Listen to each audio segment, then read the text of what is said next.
I'm so mad. I am not his running mate anymore. Kendrick Perkins did call out LeBron James. You just wanted your viral clip. Now you wanted something for people to talk about. Speaking of the Dallas Mavericks, Kyrie Irving is obviously returning to Boston in these finals run. And his former teammate LeBron James was on a podcast with one JJ Redick, his podcast with JJ Redick. And Damo, if you can play the clip real quick on that. LeBron James was asked about his time with Kyrie Irving, and he had this to say. Listen, I will call Kyrie the wizard all the time. Like, all the time. Like, there was nothing on the basketball floor that Kyrie couldn't do. And sitting here watching it, you know, I'm playing like so happy and so proud and to watch him and continue his growth and whatever the case may be. And at the same time, I'm so mad at the same time that I am not his running mate anymore. So I'm like, I just remember those times.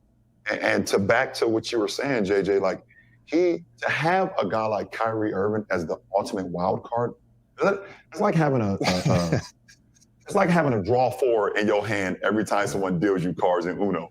Like every single time, because he has the ability to, like you said, I saw him in game one, Western Conference Final, game one. You know, I think up until that point, I don't know the stat because I'm not writing down the stats and I don't call the games like you guys, but I think Kyrie was only averaging like 8 points in the first half, like in the second round of the playoffs.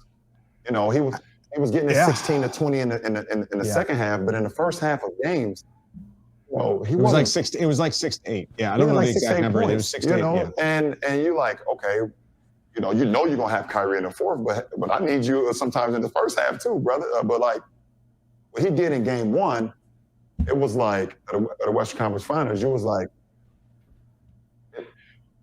that was like, oh shit, Dallas may be able to not only win the Western Conference Finals, they might be able to win the whole thing because of that wild card. I have so many words to praise Kyrie that I end up with absolutely none. Is that dick suck? No. Oh, the most gifted player the NBA has ever seen. One of the best gifts I've ever seen of any NBA player. I've never seen a guy in my NBA life that feels better at times shooting with his offhand than he does with his primary hand. That gotta be dick suck, right? Gotta be dick suck because he's I've never seen nothing like that. The shot. One thing I'm thinking, the shot that he made versus Denver towards the end of the regular season on Joker. Yeah. Of course, it's the greatest shot I've seen. Ridiculous shots I've ever seen in my life. Come on, he's just that special. I said this of in course the first round closeout game. I think it was the closeout game. The Nuggets. He had PJ ISO'd over Jokic right in front of the Dallas bench. Oh my goodness! And he went to his dribble pass. That was crazy. He hit it with the left to right, and did the leg gather to create the separation. You better watch him shot go. It. Watch him go for a second. Ball goes in. He doesn't see it going. He kind of just reacts to his teammates and the crowd. I'm not sure PJ Tucker could have played better defense. And I made the comment on air, and I think I mean this. He's getting his lips ready. I'm not sure there's ever been a player that's more aesthetically pleasing when he has it going. Like his game is beautiful. Listen. All right, so obviously that clip was from the JJ Redick Mind the Game podcast, and I believe it aired before Media Day. And Kyrie Irving obviously is a part of Media Day. He had to answer the media's questions. And the first question the media asked him was about said clip. Damo, if you could play that next. Gotcha. First question is crazy. First question, my God. Can we talk about the finals? Like, damn. I mean, I have a great reaction. You know, it's appreciated. There's a lot of gratitude there as well. Obviously, I'm in a different age, different place in my life. So was he, and I think we've both been able to mature and really appreciate what we got a chance to accomplish. I think there were some things that got in the way of our relationship when I was a little bit younger, and now that I'm able to vocalize how I feel as a man and be comfortable in it, stand on my square, my beliefs, and where I'm coming from, I feel like our relationship is different because of that now. And definitely miss him playing out there, just making things easier, being able to run up and down the floor and just throw the ball to somebody like that, throw it in the air, just as athletic as they come. Is that a diss at Luka? But yeah, it's just a mutual respect there for what we brought to the table, and his leadership, my leadership style. I think it meshed very well, and I was learning a lot from him that I'm appreciative for the rest of my life. So, man, when he says comments like that, I just think back to just us having those moments where we're down in a series or up in a series, and we're really demanding greatness from each other. And then off the court, our families just meshing well. So definitely think about those times, but now we're here in the present where we're able to reflect, but also now I'm at this stage and able to use some of the formulas that I was taught from him and some of the great teachers that have come before me. I feel like I've been built for this moment because I've gone through some of the things I've gone through in my past with some of the guys that have transcended the game. So shout out to Bron for all that, man. Knows how to stir up a media storm and get everybody in here talking about us. Yeah, I'm looking forward to the future and getting this series started now. Let me ask you this before we go. Do you think Kyrie's being fake humble, or do you think that like this is actually legit? Because some people have asked that. I don't think it's I don't think it's fake humble, but I definitely don't think it's 100% genuine.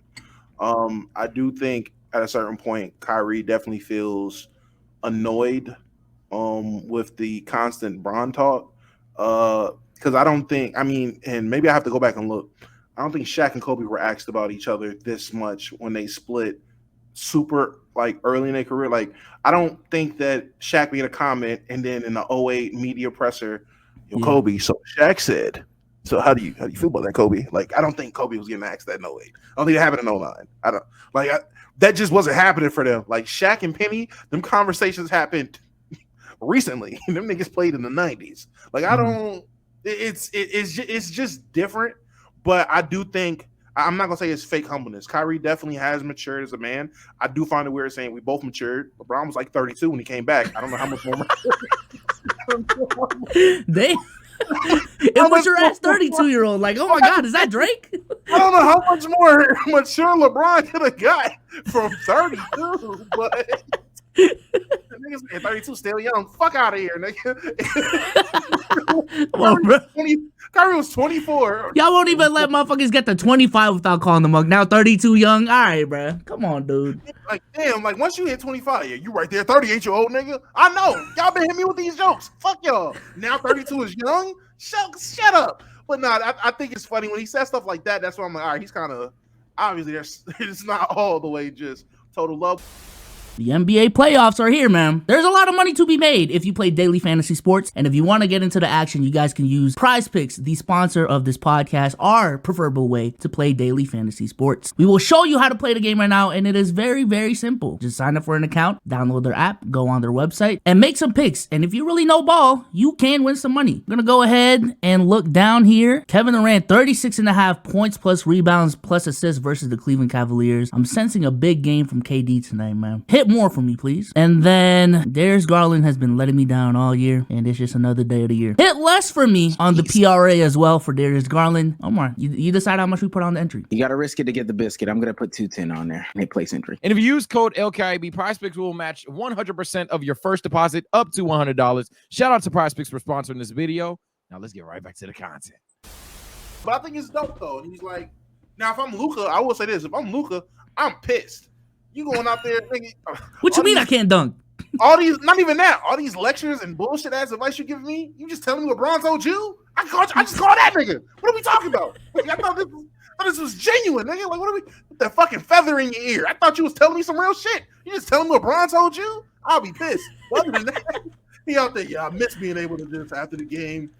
Our families link up. Luke ain't got no family. What the fuck you mean you missed that? Bitch, we was just having steak the other night. What? Like I think Luka would be the nigga more mad than anything. Yeah, I do feel like this is way more. Oh, go ahead. I'm sorry. No, somebody was like, Luka has a kid. How old can Luka kid really be, my nigga? Like, This kid probably my daughter age. She's not mingling with no goddamn 17-year-old Bryson, 8-year-old Siri. What are we talking about? What they talking about? Huh? Nothing. Coco Melon? That's crazy. Yeah, I do feel like this Kyrie's development, maturity, excuse me, has been like way more genuine than I feel like people give him credit for. Like Kyrie's always been a spiritual dude, especially since after he left Cleveland. So the whole conversation is about him like keeping his peace and all of that. Like I truly think he believes that shit. I am interested to see, like, hypothetically, hopefully I don't get to see it, but like if the Mavs stomp on the Celtics, like how Kyrie gonna act then? Because I think that'll truly tell me if this shit is fake or not. Yo, if they sweep the Celtics and this motherfucker stomping all over the fucking logo like he's a fucking kid, then that's gonna tell me this shit was all fake. But I truly do think this is all genuine. I think this is a guy that's really grown, or at the very least, he just doesn't want the toxicity in his life, and he'll just play the media game the way he needs to play it, so that he can keep these toxic ass conversations from his life. And I think at the very least that's the most genuine thing. But friend of the show, Kendrick Perkins, did call out LeBron James for this clip. You might be asking why. He said, "Here we go again. Bron weaseling his way into somebody else's moment. This is not about you. Your team is at home. This is about the Mavs and the Celtics, but yet you're so mad and disappointed that you're not Kyrie Irving's running mate anymore. Here we go again." Hot take or hot ass?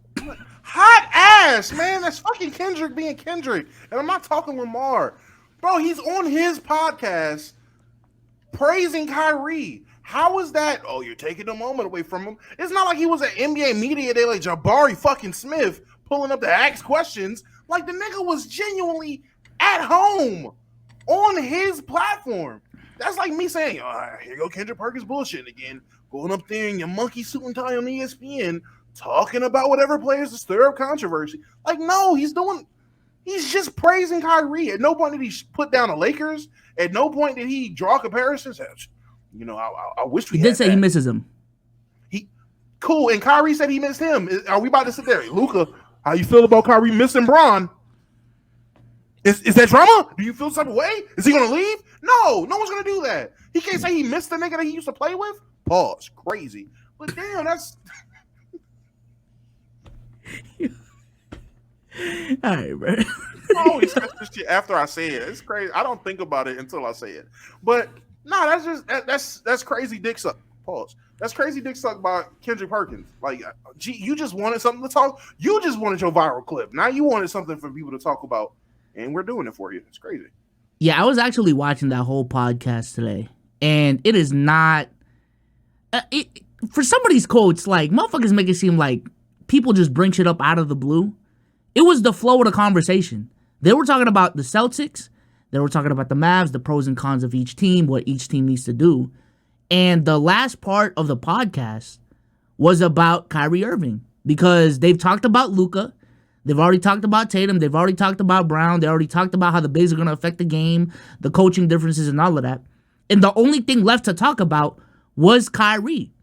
And as a guy who's played with Kyrie, I just feel like it'd be natural to, hey, Bron, as a guy who's played with Kyrie, what does he bring to the game? What are the things that make him so effective? What do you love about his game? And that's exactly what LeBron did.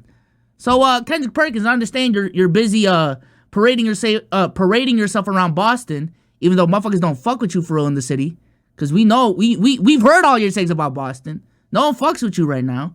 But yeah, if you actually listen to the whole podcast, the conversation made sense. It was not some clutch media dick sucking ass quote. It was natural. It was natural. So not too much, Kendrick Perkins. And if that's the case, Kendrick Perkins, I need you to be on your P's and Q's, because if Paul George goes on podcast P and he starts talking about the finals, be on his ass. If Pat Bev gets to talk about the finals on his pod, be on his ass. These are all players who are at home now. Their teams are in the finals.